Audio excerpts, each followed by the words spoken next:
I think it's important everyone hears this. So basically, Tracer put out a nice post titled "First Time," and a lot of our community members may not have been in a severe bear market like this before, and they may justifiably so be quite nervous. So here's a little bit of a history lesson and much more than that. So why some veteran COTI holders aren't sweating this chop that we're finding ourselves in now. Staring at charts during a sideways grinding market is exhausting.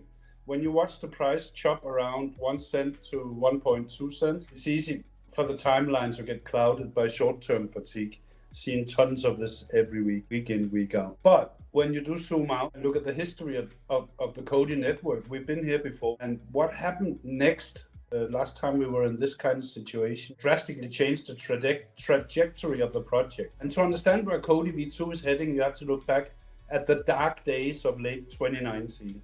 And this was even before I came into the space. I came shortly after that. The all-time low and the shift. So picture this, November 2019, the trust chain mainnet had just launched over the summer, but the broader crypto market was still nursing a massive hangover from the 2018 crash. Bitcoin was struggling and altcoins were bleeding out. Sounds familiar, right? On November 7th, COTI hits an absolute rock bottom all-time low of about half a penny. So basically half of where we are today. The sentiment was pure apathy. Every early retail investors were exhausted, capitulating and walking away.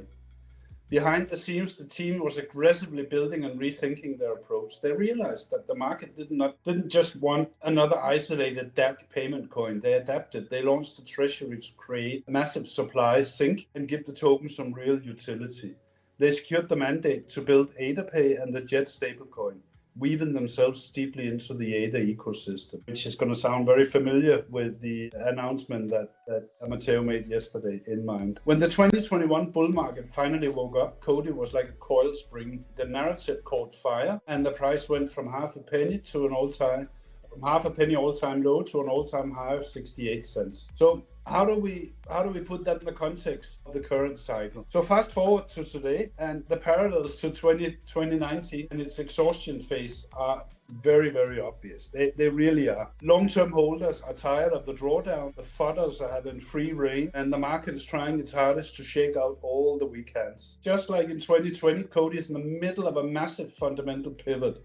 This one, however, is significantly bigger than just the Cardano integration. Migrating from an isolated layer 1 DAG to an ETH L2 is a complete wiring of the network's DNA. For years, COTI had to fight for every drop of liquidity by dragging users into what essentially is a siloed network. Now they're plugging directly into the world's financial rails on Ethereum. The missing piece is privacy.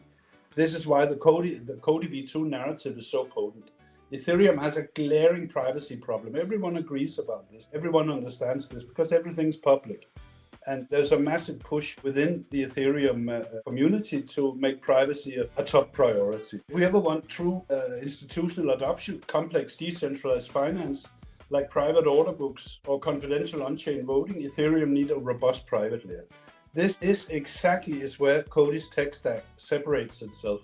COTI is bringing garbled circuits to the table, which is faster, lighter, and highly composable for secure multi-party computation. But we're not stopping there. We're also actively integrating COTI Nightfall, bringing powerful CK tech into the fold. And by combining the blazing speed of garbled circuits with the proven security and institutional credibility of CK-based infrastructure, we're building a comprehensive multi-layered privacy shield for Ethereum.